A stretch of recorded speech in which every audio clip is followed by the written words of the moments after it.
Hürmetli vatandaş, leksiyalarımızı devamlaştırıyoruz. Bugün Çiğdağ 2020 yıl 7. ayının 29. günü.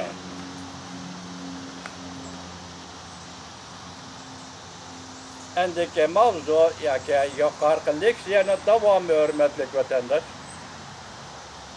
Tayvan'ı qollaş. İki taraf, iki devlet, Avustralya, Amerika, Tayvan'ın Hindistan okyanı rayonidagi rolaga. Hem de iki tarafning Tayvan bilan bo'lgan g'ayri-rasmiy munosabatlariga saqlashni qayta ta'kidladi. İki devlet bundoq ta'kidladi.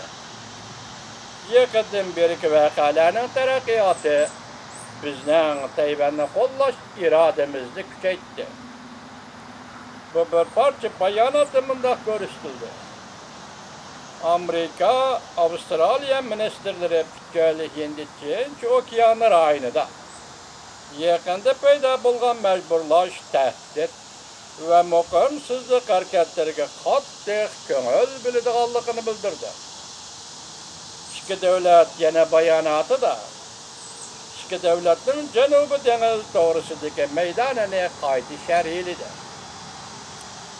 Jungo'ning Janubiy Jungo dengizida 9 bilak deganni asos qilib, zamin talabi qo'yishini va atalmish tarixiy huquqlarini iki devlet e'tirof qilmaydi.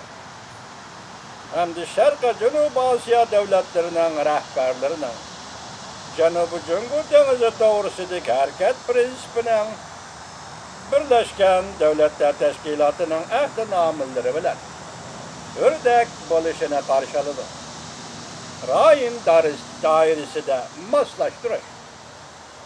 Rayon doirasida moslashtirish masalasida Amerika, Avustraliya davlatlari Yaponiya bilan 3 tarafli suhbat o'tkazishga, Hindiston bilan 4 tarafli suhbat o'tkazishga va'da berdi.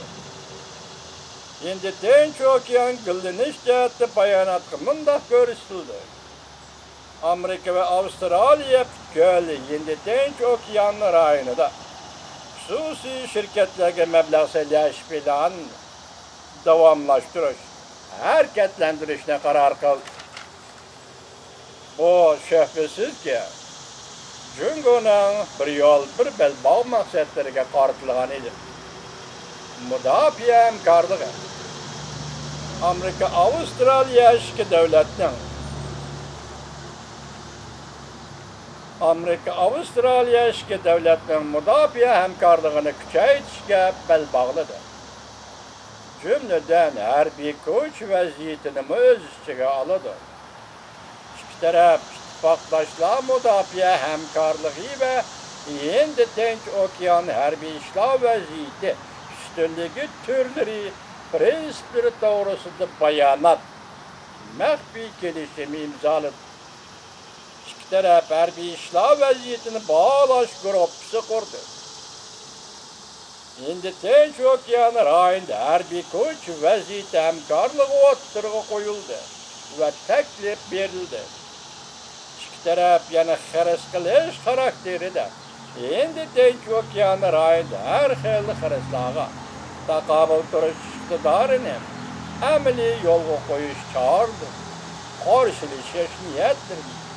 Kulrang balvoq taktikasidan bu rayonda tajovuzchilikni cheklashga amaliylashtirish muhokama qildi. Ta'minlashning avishimligini kuchaytirish uchun Amerika, Avustraliya Darwin'da, yani Avustralya'nın Darwin o'lkasimi Darwin porti. Amerika yordam qiladigan savdo tijorat, strategik harbiy yaqinlik tayyorligi qilishni kuchaytirmoqchi bo'ldi. İki taraf zich hamkorlashib, davlat mudofaasida yangilik yaratishni qayta ta'kidladi. İki taraf ovozdan tez uchadigan universal mudofaa ve raketadan mudofaa ko'rish, elektronlik dengiz osti urushi, havo bo'shligi, internet, halqılık kan mahsulatları ve başka texniklarni o'z ichiga olgan, texnikalarni o'z ichiga olgan masalalarda hamkorlashishning qimmatini muqimlashtirdi.